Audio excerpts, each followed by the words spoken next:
Homo sapiens ou Homo démens. Bonjour, bonsoir. C'est selon. Au début des années 60, Pierre Boulle écrivit un roman, La planète des singes. Il ne savait pas à quel point il avait raison. 98% de notre ADN est identique à celui du singe. Le petit 2% restant a façonné notre mode de pensée. Alors, il ne faut pas s'étonner qu'on revienne souvent au singe et qu'on se comporte comme tel. Les gens ne se rendent pas compte, ou rarement, de la cause et de son effet.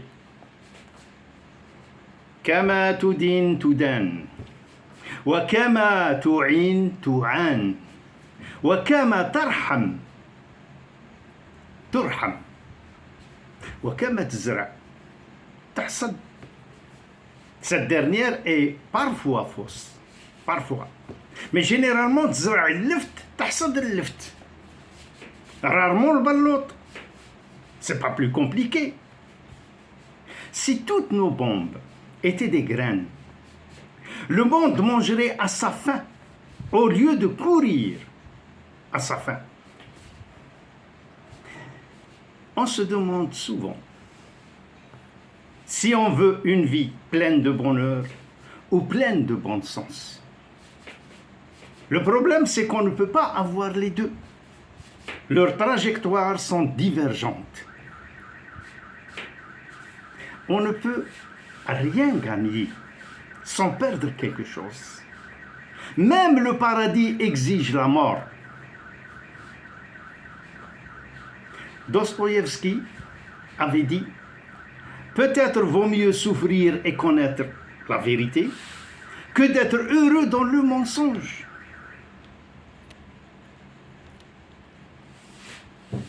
Mais Kafka avait dit « Je préfère garder mes illusions car elles sont souvent plus douces que la vérité. » Alors la question est la suivante. Voulez-vous la vérité ou le mensonge? Sans oublier que lorsqu'on veut la pluie, il faut aussi assumer la boue qui va avec. Le sage est celui qui est en total accord avec lui-même. Le philosophe, lui, parle de la parfaite harmonie avec soi-même. Ce dernier écrit ses observations et ses déductions. Platon était un philosophe. Socrate était un sage. Bouddha était un sage. Ni Bouddha ni Socrate n'ont jamais rien écrit.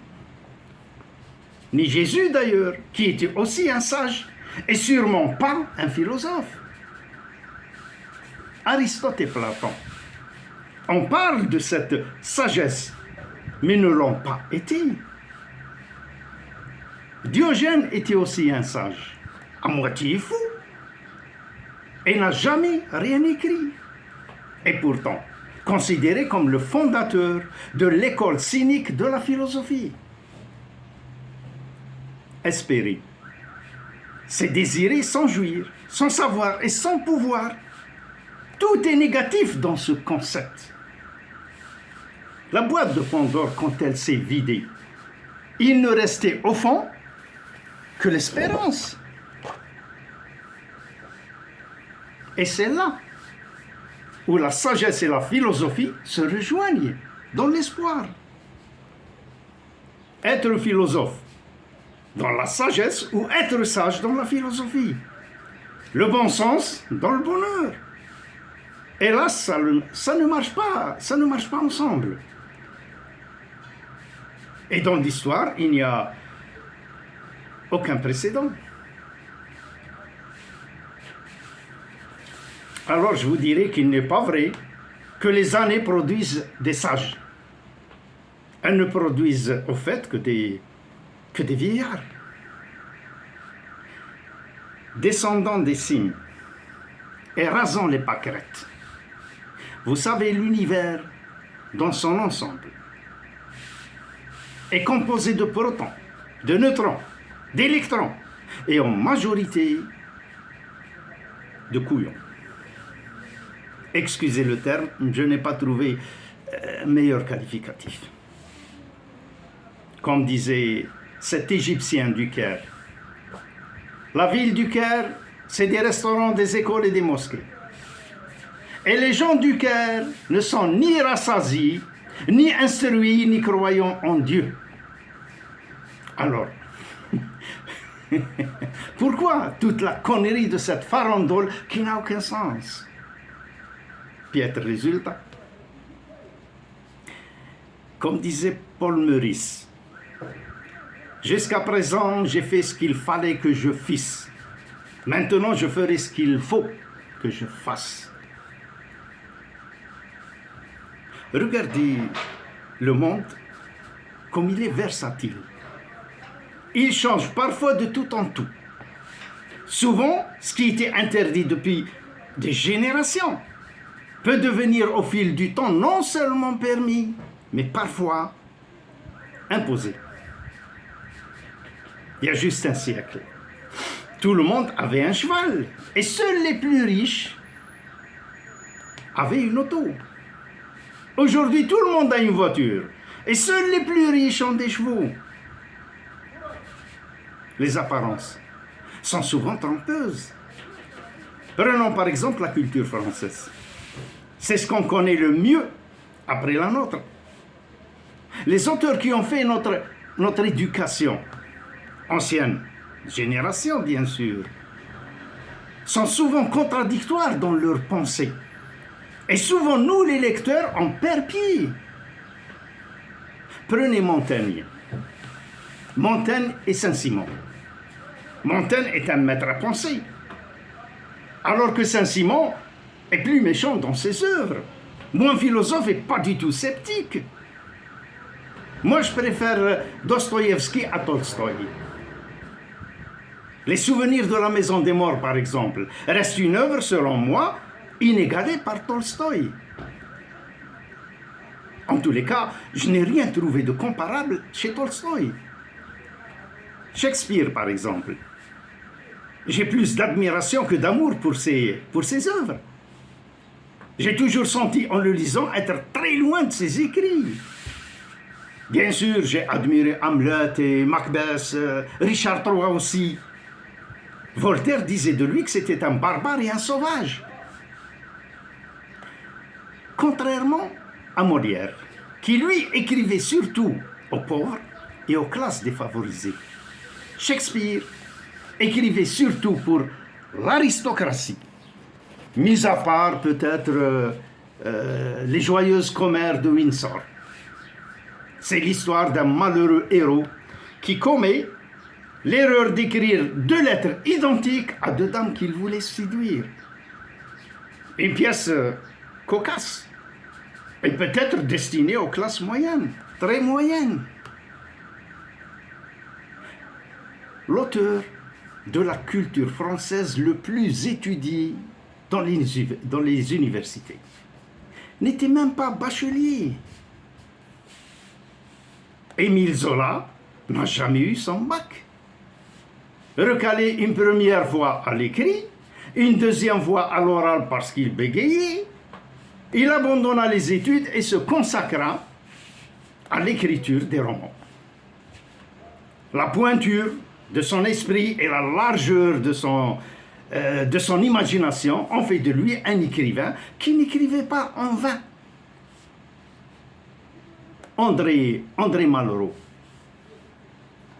a écrit des œuvres immortelles, comme La condition humaine, La voie royale. Il a aussi écrit sur Jean Moulin, le chef du Vercors. Et sous le gouvernement du général de Gaulle, il était ministre de la Culture. Et cela sans être bachelier. Mais par contre, il était chevalier et officier de la Légion d'honneur. Le baccalauréat n'a jamais été un passage obligé pour entrer dans la postérité littéraire. Jean Giono n'a pas eu son bac, ainsi que Jean Cocteau. Jean Génie n'a pas eu son bac, Et c'est en prison qu'il a écrit ses premières œuvres. Sacha Guitry aussi n'a pas eu son bac. Tous ces géants de la littérature sont souvent des autodidactes. Jean Genet était un voyou qui est devenu poète. Régine Deforges, renvoyée de l'école à cause du vol d'un carnet. C'est elle qui a écrit l'œuvre de la bicyclette bleue, portée à l'écran une multitude de fois. Sacha Guitry a redoublé sa 6e 7 ou 8 fois. Enfant turbulent et indiscipliné, ses profs avaient beaucoup de difficultés avec lui. Guillaume Apollinaire n'a jamais eu son bac. Vous savez, le cheminement de la destinée est souvent étrange. Erdogan, président de la Turquie, ancien footballeur. Nicolas Maduro, ancien chauffeur de bus. Le pape François, videur de boîte de nuit. Poutine, ancien agent secret. Jean-Luc Mélenchon est peut-être le prochain président de la France. Ancien prof de français. Imran Khan, ancien premier ministre du Pakistan, joueur de cricket. Narendra Modi, premier ministre actuel de l'Inde, vendeur de thé. Sarkozy a été fleuriste dans sa jeunesse. Berlusconi était chanteur. Kevin Rudd, premier ministre d'Australie, à 2 reprises, était homme de ménage. Lula, président du Brésil, vendeur de cacahuètes, etc. La destinée est souvent bizarre. Après le prix Goncourt, l'entrée à l'Académie française n'est pas une mince affaire.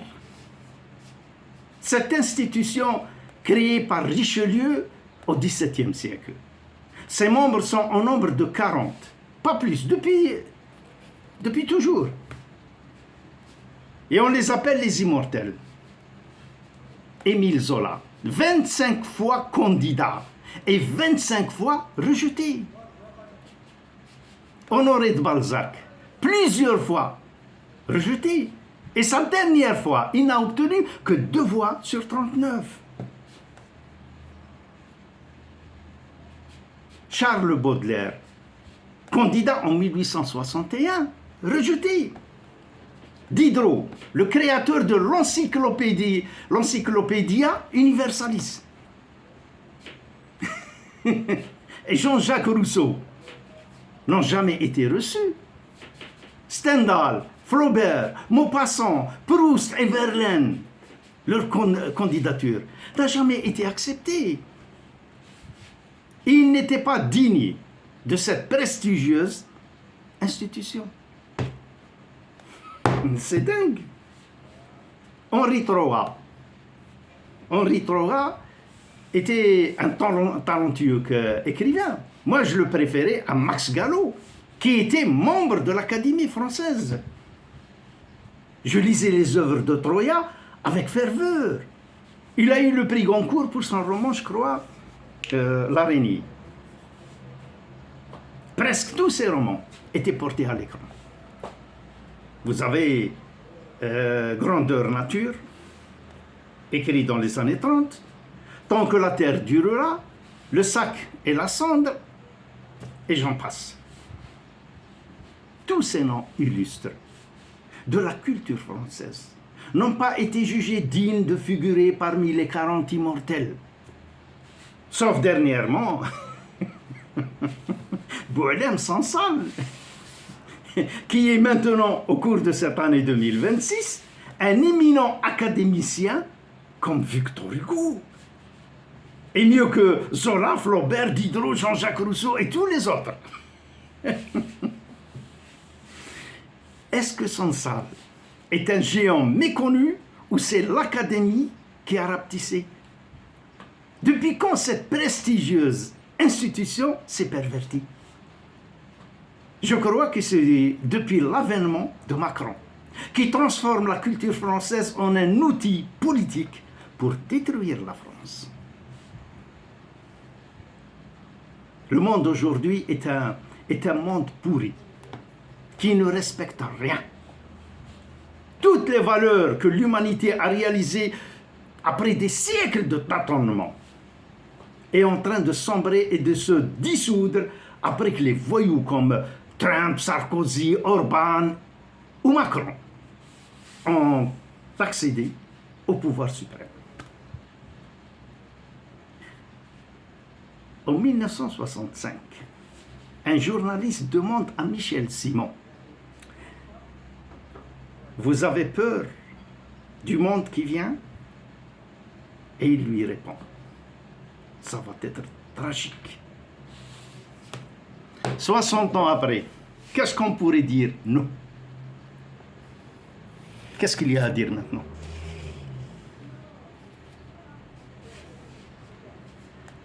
Pourquoi les hommes se spécialisent dans un courant plutôt qu'un autre? Par affinité, par idéologie ou bien par opportunisme? Jean-Jacques Rousseau et même Voltaire, leurs écrits s'adressaient aussi bien à l'aristocratie qu'aux plébéiens. Vous savez, l'homme est tantôt l'un et tantôt l'autre. Exactement comme le docteur Jekyll et Monsieur Hyde. Il y a une certaine prédisposition chez l'homme pour l'empathie comme pour l'antipathie.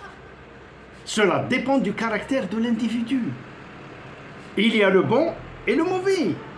Ce dernier est le plus répandu, cela va de soi. Les guerres, par exemple, parfois ne tiennent qu'à une prédisposition à la faire ou pas. Imaginez si les leaders s'affrontaient sur un ring pour faire une guerre courte et surtout économique. L'idée semble bizarre et absurde, mais cela a vraiment existé dans l'histoire. Au mois de juin 1520, 16e siècle, le roi de France, François Ier, reçoit le roi d'Angleterre, Henri VIII, pour former une alliance contre le roi d'Espagne, Charles Quint. Pour rendre la rencontre historique, harmonieuse et plus conviviale, on dressa d'immenses et luxueuses tentes dans la campagne, pas loin de la ville de Calais. Calais et l'Angleterre sont face à face, séparés que par la Manche. Les festivités s'étalent sur plus de 2 semaines. Les joutes et les combats entre chevaliers s'enchaînent. Jongleurs et théâtre le soir. François Ier, 25 ans, fort comme un buffle, et Henri VIII, 27 ans, avec un peu de rondeur, mais aussi fort que le roi de France. Devant les combats qui se suivent, Henri VIII propose à François Ier un combat à main nue pour éviter de se blesser, et aussi pour éblouir les dames présentes. François Ier accepte et du haut de ses 2 mètres écrase son adversaire. Et au lieu de s'arrêter, il décide de l'humilier. Il lui inflige une raclée mémorable devant toute la cour pour épater la gente féminine, surtout. Résultat, Henri VIII s'allie avec Charles Quint contre la France. Il n'y a pas de plume sans un oiseau plumé. Aujourd'hui, les Munus sont maintenant les Magnus. Imaginez Éric Zemmour président. Il va se battre contre qui? Même contre la Schtroumpfette, il perd. Donc les hommes se battent beaucoup plus pour leur passion, plaire aux dames comme François Ier, que pour leurs intérêts et celui de leur nation. Regardez la guerre que fait Trump. Cette guerre n'a aucun intérêt pour les États-Unis. Seul l'ego de Trump est en cause. Ici, moi, je fais ma mua maxima culpa. Parce qu'une bonne partie de ma vie, j'ai fait le con, aussi bien que François Ier. Mais ce dernier était roi de France, et il entraînait tout son pays derrière ses conneries. Quant à moi, malgré mes conneries, j'ai toujours été un élève. Et même maintenant, à mon âge, je suis et je reste encore un élève. Parfois studieux et souvent têtu, croyant savoir et ne sachant rien en vérité. Mais n'empêche, élève, peut-être pas des meilleurs, mais élève toujours. Que je lise James Hadley, Dzevako ou Molière, je me suis toujours senti élève, et la première fonction de l'élève, c'est d'apprendre. Alors j'apprends jusqu'à mort sans suivre. Celui qui sait tout, qui est tout, qui est au-dessus de tout et qui peut tout. Sans être Dieu, il est le président des États-Unis d'Amérique. C'est un homme mi-dieu, mi-homme, mais sa divinité est très limitée dans le temps. Il a déjà plus de 80 ans. Combien va encore durer sa domination sur les cons qui l'ont élu? Il est arrogant, narcissique, imbu de sa personne et presque omnipotent. Comme un monarque, il veut son effigie sur la monnaie américaine de son vivant. Il veut le prix Nobel de la paix, alors qu'il fait la guerre sans interruption. Il veut qu'on dise de lui que c'est un faiseur de paix, alors que c'est un faiseur de guerre. Donc, c'est un absurde qui se veut un sage. Mais aujourd'hui, à l'ère des voyous, l'absurde et la sagesse se confondent avec les Macron, les Trump et les Poutine. Si je m'amuse à faire le portrait de Trump à partir de ce que la toile véhicule, je dirais en synthèse, suffisant, prétentieux, voire même ridicule. Eh bien, les uns comme les autres se trompent. Ce qu'il est tellement crasse, avec les mots de tous les jours. Et comme dans le langage châti, on le désigne du même nom. C'est un con. Il est un con. Un con arrivé au pouvoir grâce à la connerie des imbéciles. Un con d'une espèce rare, je le reconnais. Catégorie suprême. Celle qui cumule le con malgré lui et le con satisfait de l'être. Il y a bien longtemps que je n'avais pas rencontré un mélange aussi bien réussi. Félicitations. Être con n'est pas vraiment gênant. C'est gênant surtout pour ceux qui ne le sont pas. Mais ce n'est pas bien grave. Ceux qui ne le sont pas ne sont pas bien nombreux. Croyez en mon expérience. Je me suis toujours arrangé à être noyé dans la masse majoritaire. Parce que si faute il y a, elle sera divisée par la masse et se dilue à l'infini. Question de clairvoyance. C'est pour cela que les cons se sentent souvent obligés de le faire savoir. En l'étalant, étaler la connerie, cela va de soi. Et c'est cet usage intensif de la connerie qui est pénible et qui m'épate. Je vous donne juste une idée de la géométrie de la connerie.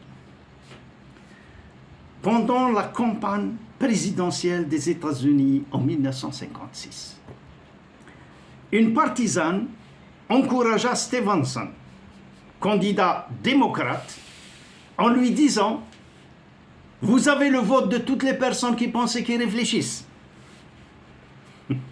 Le sénateur lui répond, « Ce n'est pas suffisant, madame. Nous avons besoin de la majorité. »